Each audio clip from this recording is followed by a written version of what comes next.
नमस्कार,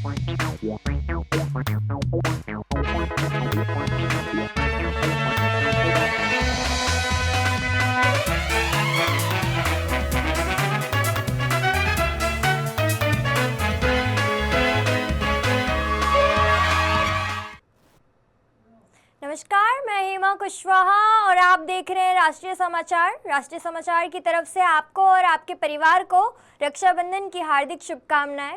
आज रक्षाबंधन का पावन पर्व है, एक ऐसा त्योहार जो भाई बहन के प्यार, विश्वास और अटूट रिश्ते को मजबूत बनाता है। बहन अपने भाई की कलाई पर राखी बांधकर उसकी खुशहाली की कामना करती है, तो भाई उसका साथ निभाने का वादा करता है। राखी का ये छोटा सा धागा अपने भीतर बचपन की शरारतें, रूठना, मनाना और ढेर सारी यादें एक दूसरे के लिए हमेशा खड़े रहने का भरोसा समेटे होता है। आज देश भर में रक्षाबंधन का त्यौहार उत्साह और उल्लास के साथ मनाया जा रहा है।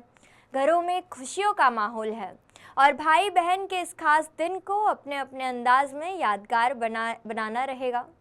तो ये बातें तो चलती रहेगी। वक्त तो चला है आज की बड़ी खबरों का, और खबरों से पहले एक नज़र सुर्खियों पर। रक्षाबंधन पर पीएम मोदी की शुभकामनाएं। अमित शाह, राजनाथ सिंह ने दी बधाई। योगी ने सांस्कृतिक मूल्यों पर दिया संदेश।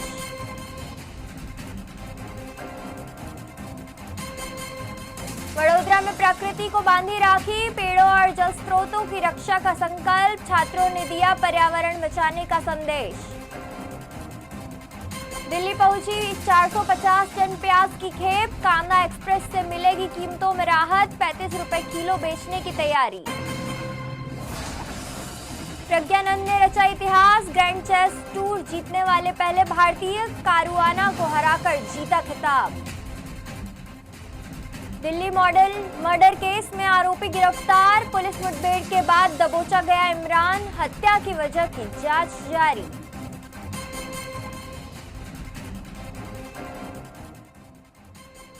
रक्षाबंधन के पावन पर्व पर प्रधानमंत्री नरेंद्र मोदी ने देशवासियों को शुभकामनाएं दी है। पीएम मोदी ने सोशल मीडिया पर संदेश साझा करते हुए सभी के जीवन में खुशहाली, समृद्धि और सफलता की कामना की है।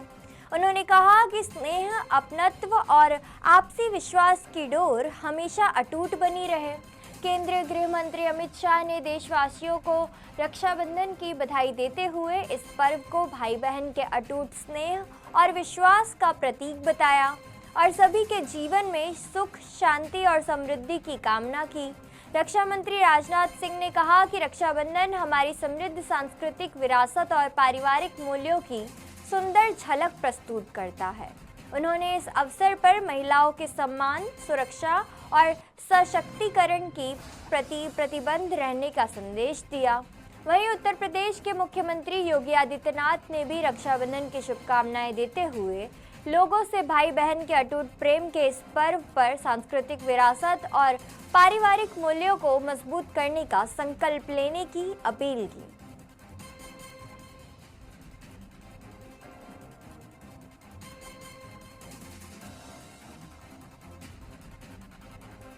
सूरत में केंद्रीय मंत्री सीआर पाटिल ने परिवार के साथ रक्षाबंधन का पर्व मनाया।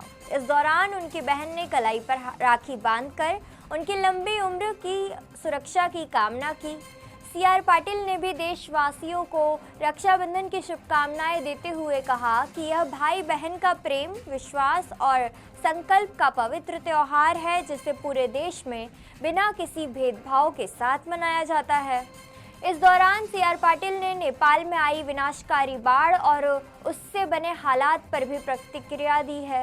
उन्होंने कहा कि नेपाल की घटना अकल्पनीय है और वहां बड़े स्तर पर नुकसान हुआ है, जिसका सही आंकड़ा सामने आने में अभी समय लग सकता है। सीआर पाटिल के मुताबिक नेपाल में 150 से ज़्यादा गुजराती प्रभावित हुए हैं। उन्होंने कहा कि प्रधानमंत्री नरेंद्र मोदी और केंद्रीय मंत्री अमित शाह लगातार नेपाल सरकार के संपर्क में हैं और हालात पर नज़र बनाए हुए हैं। उन्होंने नेपाल की बाढ़ के बाद भारत में नदियों के बड़े जलस्तर का भी जिक्र किया और कहा कि नदियों और बांधों से पानी के प्रबंधन के चलते फिलहाल स्थिति सामान्य बनी हुई है। आइए सुनते हैं उन्होंने और आगे क्या कहा। नमस्कार। रक्षाबंधन का पर्व हमारे देश में, हमारी संस्कृति में अत्यंत महत्व रखता है। बहन जब भाई को रक्षाबंधन करती है तो भाई का एक संकल्प होता है कि बहना मैं हूँ तुम्हारे साथ, जब भी आवश्यकता होगी मैं तुम्हारे साथ हूँ, तुम्हारी रक्षा के लिए मैं अपनी जान भी दे सकता हूँ। इस प्रकार का एक संकल्प इसमें है। महाभारत में कृष्ण और द्रौपदी का भी जो वस्त्रहरण जब हो रहा था, जब तो वहां पर भी जो उनका रक्षाबंधन का ही जो पर्व मनाया गया है, या उसी के आधार पर जो कृष्ण भगवान जो वचनबद्ध थे तो उन्होंने सहाय की थी। हमारे पौराणिक कथाओं में भी हमें सीखने को मिलता है, देखने को मिलता है। मैं रक्षाबंधन के इस पर्व में हमारी संस्कृति वो भी यहाँ पर प्रदर्शित होती है। ये सिर्फ हमारे देश में, मगर अलग अलग राज्यों में अलग अलग भाषाओं में देश बटा हुआ है, फिर भी एक है। ये रक्षाबंधन जैसे त्योहारों में हमें प्रतीत होता है। पूरे देश में सभी राज्यों में इस पर्व को बहुत उत्साह के साथ मनाया जाता है। मैं आपके माध्यम से सबको रक्षाबंधन पर्व का बहुत बहुत अभिनंदन करता हूँ। धन्यवाद। गुजरात के वडोदरा में रक्षाबंधन के मौके पर छात्रों ने पर्यावरण संरक्षण का खास संदेश दिया है। यहाँ छात्रों ने पेड़ों और जल स्रोतों को राखी बांधकर रक्षाबंधन का पर्व मनाया और प्रकृति की रक्षा करने का संकल्प लिया। छात्रों ने पेड़ों को राखी बांधकर उनके संरक्षण और ज़्यादा से ज़्यादा पौधे लगाने का संदेश दिया। वहीं जल स्रोतों पर भी राखी बांधकर पानी को बचाने और प्राकृतिक संसाधनों के संरक्षण के प्रति लोगों को जागरूक किया। इस पहल के जरिए छात्रों ने बताया कि जिस तरह रक्षाबंधन पर भाई बहन एक दूसरे की रक्षा का संकल्प लेते हैं, उसी तरह प्रकृति, पेड़ पौधे और जल स्रोतों की रक्षा करना भी हम सभी की जिम्मेदारी है। कार्यक्रम में शामिल छात्र छात्राओं ने पर्यावरण को सुरक्षित रखने और प्राकृतिक संसाधनों का जिम्मेदारी से इस्तेमाल करने का संकल्प लिया। इसी दौरान छात्र यशस्वी चौहान ने इस अनोखे रक्षाबंधन और इसके पीछे दिए जा रहे पर्यावरण संरक्षण के संदेश को लेकर अपनी बात रखी। आइए आपको सुनाते हैं। तो आज हमारी शाड़ा में हम लोगों ने वृक्ष को राखी बांधी, फिर जो पानी के स्रोत होते हैं उनको राखी बांधी। और वृक्ष इसलिए बांधी क्योंकि वो हमको फल देते हैं, फूल देते हैं, ऑक्सीजन देते हैं और वो हमारी रक्षा करते हैं। और पानी के स्रोत जैसे कुएं वो हमको पानी देते हैं। हम पानी नहीं पिएंगे तो हमारा जीवन कैसे चलेगा? इसलिए हम हमारी शाड़ा ने ऐसी राखी बांधी, इको फ्रेंडली राखी। क्या नाम है आपका? जानिया पटेल। आज किस तरह आपने आपके स्कूल में रक्षाबंधन? आज हमने अपने स्कूल में पेड़ों को राखी बांधकर अनोखी तरह से रक्षाबंधन को मनाया है। क्या महत्व है पेड़ों की राखी बांधने? हमने पेड़ों को राखी इसीलिए बांधी क्योंकि वह हमें फल फूल देते हैं और हवा भी देते हैं और वो भी हमारे भाई है, इसलिए हम उन्हें भी राखी बांधी। तो आज हमारी शाड़ा में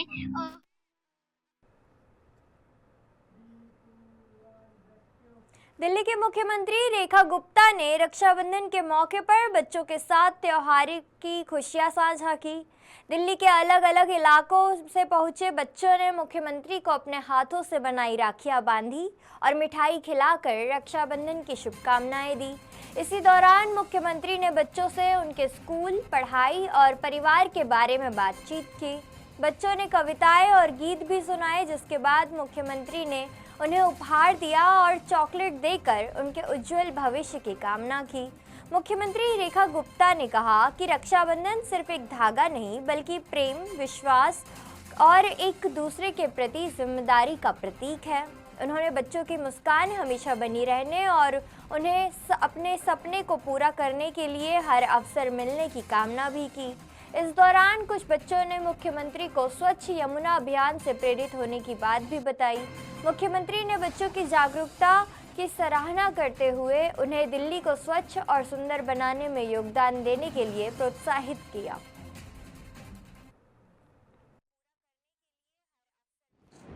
कब से जा रहे हो?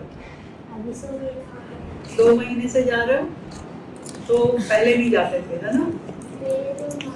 पढ़ने लगे तो पहले अच्छा लगता था कि अब अच्छा लगता है? अब अच्छा अब अच्छा लगता है? स्कूल में फिर गई, फिर आपको बैग मिला, फिर आपको ड्रेस मिली, तो फिर मम्मी के साथ जाते थे पहले?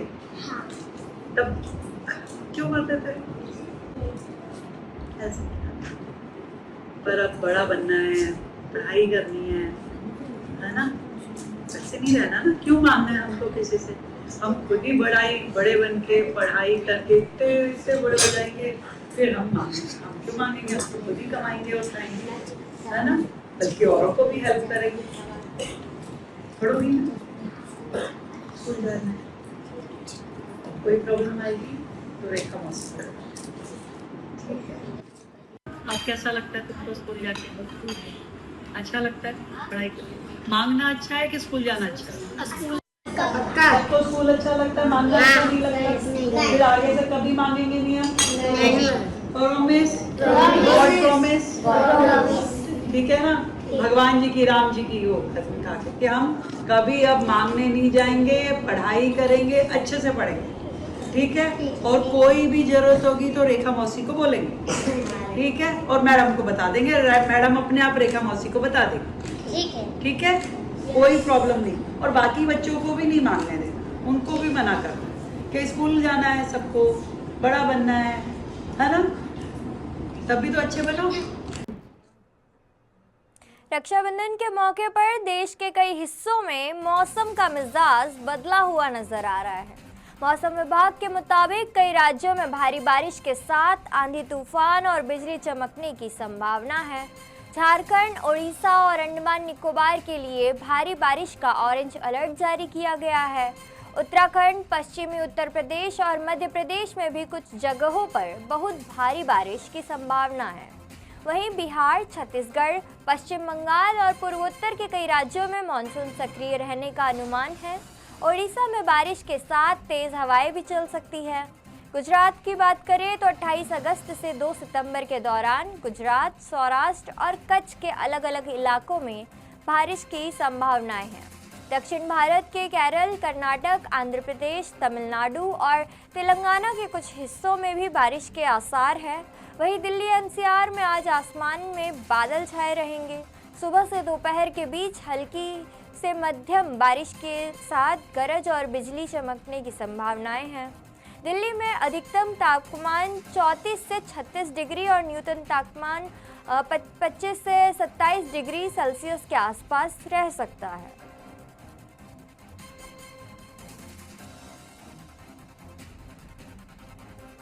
दिल्ली में बढ़ते प्याज की कीमतों से परेशान लोगों के लिए राहत की खबर सामने आई है। महाराष्ट्र के नासिक से प्याज की बड़ी खेप लेकर कांदा एक्सप्रेस दिल्ली के आदर्श नगर रेलवे स्टेशन पहुंच गई है। सरकार का मकसद बाजार में प्याज की उपलब्धता बढ़ाकर कीमतों पर नियंत्रण लगाना है। जानकारी के मुताबिक नासिक जिले के लालिस गांव से करीब 450 टन प्याज लेकर 21 डिब्बों वाली विशेष मालगाड़ी दिल्ली पहुंची है। प्याज की कीमतें कई जगह 55 से 60 रुपए प्रति किलो तक पहुंचने की खबरों के बीच सरकार बफर स्टॉक से प्याज बाजार में उतार रही है। केंद्र सरकार ने दिल्ली में उपभोक्ताओं को राहत देने के लिए 35 रुपए प्रति किलो की रियायती दर पर प्याज का खुदरा बिक्री शुरू कर दी है। इसके तहत बफर स्टॉक से बड़ी मात्रा में प्याज राजधानी भेजने की व्यवस्था की गई है। सरकार को उम्मीद है कि अतिरिक्त सप्लाई से बाजार में प्याज की उपलब्धता बढ़ेगी और बढ़ती कीमतों पर लगाम लगाने में मदद मिलेगी। यानी महंगे प्याज से परेशान दिल्ली वासियों को अब 35 रुपए प्रति किलो की दर पर प्याज उपलब्ध कराने की पूरी तैयारी है।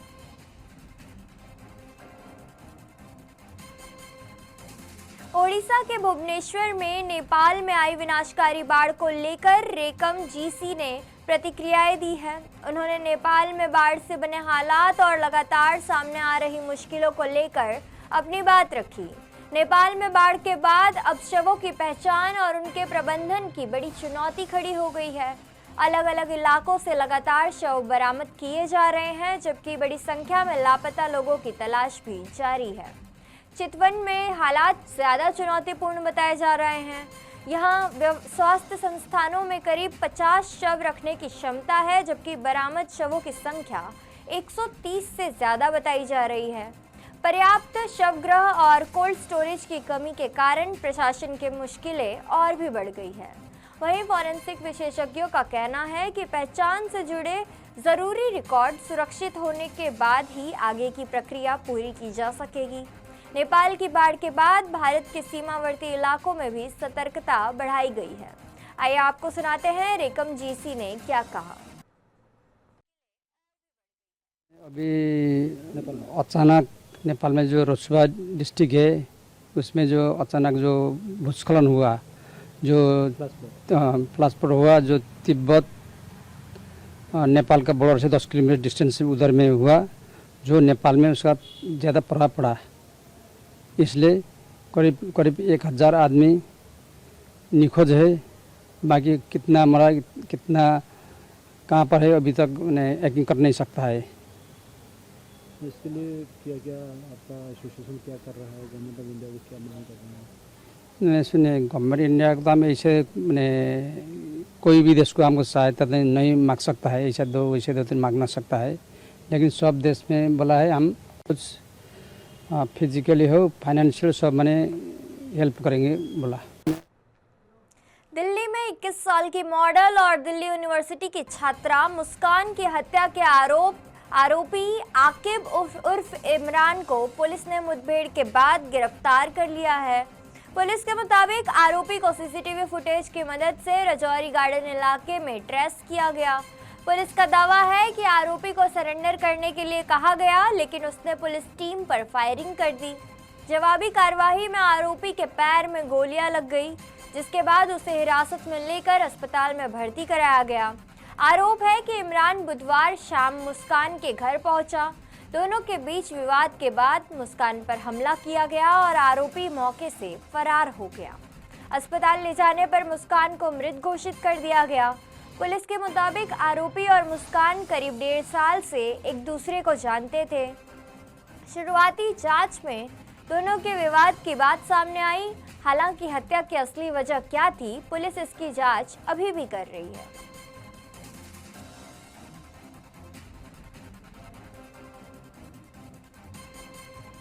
राजस्थान के दौसा से बड़ी खबर सामने आई है, जहां दिल्ली जयपुर एक्सप्रेसवे पर एक स्लीपर बस और ट्रक की जोरदार भिड़ंत हो गई। हादसा कोलवा थाना क्षेत्र के गुड़लिया के पास हुआ है। शुरुआती जानकारी के मुताबिक हादसे में एक युवक की मौके पर मौत की सूचना मिली है, जबकि दर्जन से ज़्यादा लोग घायल बताए जा रहे हैं।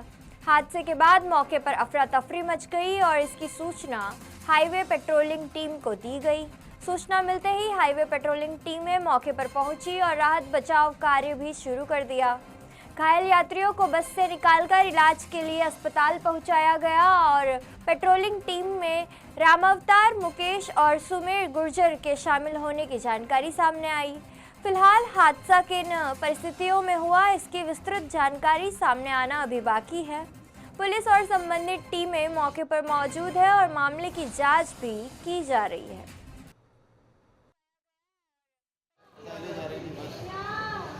तकरीबन 140 लोग सवार थे।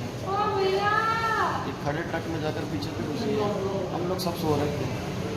गाड़ी की स्पीड बहुत थी।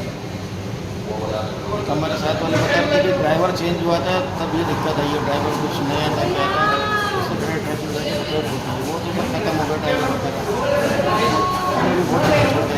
हॉस्पिटल से भर्ती है सभी, अब धीरे धीरे एम्बुलेंस से आ रहे हैं।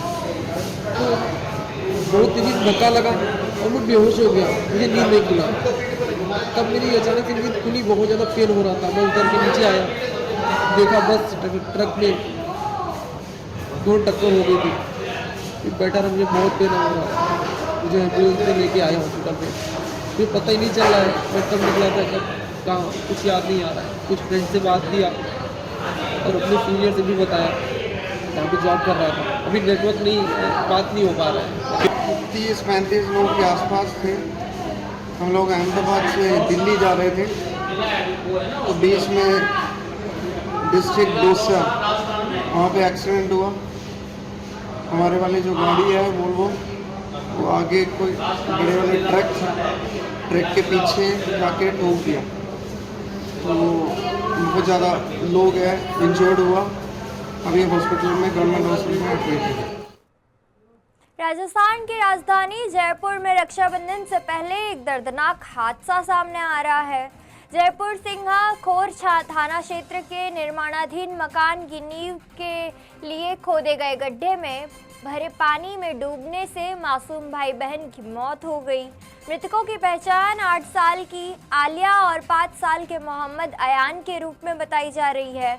बताया जा रहा है कि दोनों बच्चे निर्माणाधीन मकान के पास खेल रहे थे। इसी दौरान वे पानी से भरे गड्ढे में गिर गए।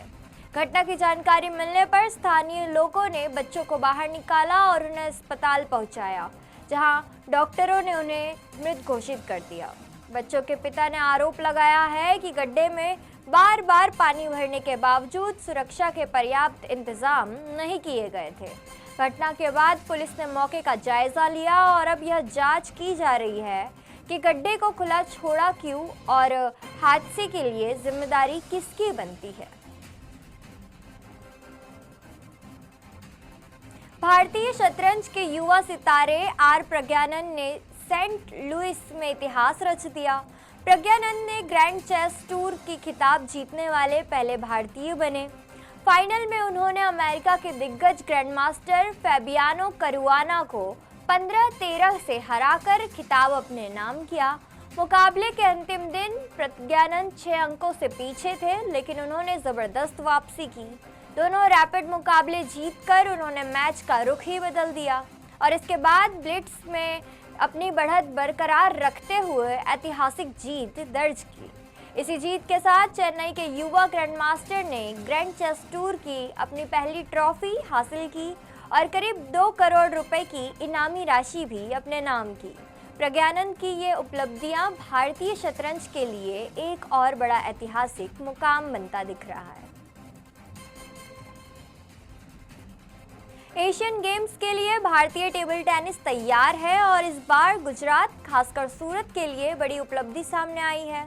सूरत के स्टार पैडलर मानव ठक्कर लगातार तीसरी बार एशियन गेम्स में भारत का प्रतिनिधित्व करने जा रहे हैं। मानव ठक्कर ने अपनी तैयारियों को लेकर कहा कि साल 2018 में भारतीय टीम ने ऐतिहासिक ब्रॉन्ज मेडल जीता था और इस बार टीम का लक्ष्य उससे बेहतर प्रदर्शन करते हुए देश के लिए गोल्ड या सिल्वर मेडल जीतना है। एशियन गेम्स के बाद मानव का फोकस ओलंपिक की तैयारियों पर भी रहेगा। भारतीय पुरुष टेबल टेनिस टीम में गुजरात के खिलाड़ियों की मजबूत मौजूदगी देखने को मिल रही है। 5 प्रमुख खिलाड़ियों में सूरत के मानव ठक्कर और हरमित देसाई के साथ वडोदरा के मानुष शाह भी शामिल है। मानव का टेबल टेनिस का सफ़र महज 5 साल की उम्र में शुरू हुआ था। माता पिता को खेलते देखकर उनकी इस खेल में दिलचस्पी बढ़ी। फिर स्थानीय स्तर से शुरू हुआ सफ़र नेशनल और इंटरनेशनल स्तर तक पहुंचा। मानव अंडर 18 और अंडर 21 कैटेगरी में वर्ल्ड नंबर 1 भी रह चुके हैं। अब एक बार फिर मानव ठक्कर अंतर्राष्ट्रीय मंच पर भारत के लिए उतरने को तैयार है और उनकी नज़र एशियन गेम्स में देश के लिए मेडल जीतने पर रहेगी।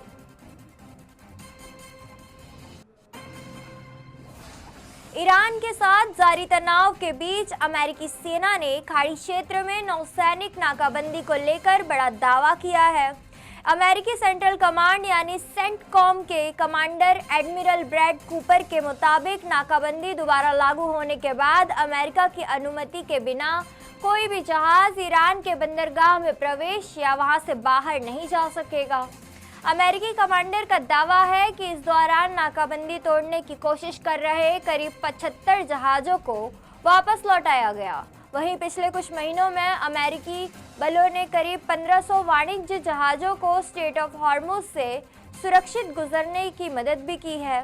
सेंटकॉम के मुताबिक इस अभियान में 20 से ज़्यादा युद्धपोत और सैनिक विमान भी शामिल हैं, जबकि पूरे क्षेत्र में करीब 50,000 अमेरिकी सैनिक तैनात हैं। अमेरिका का कहना है कि उसका उद्देश्य नाकाबंदी लागू करने के साथ स्ट्रेट ऑफ हॉर्मुज़ से अंतर्राष्ट्रीय समुद्री व्यापार की आवाजाही बनाए रखना है। अमेरिकी सेना ने यह भी दावा किया है कि अंतर्राष्ट्रीय जहाजरानी मार्गों में बिछाई गई समुद्री बारूदी सुरंगों को भी हटा दिया जाए। हालांकि ये सभी दावे अमेरिका सिटकॉम की ओर से अभी किए गए हैं।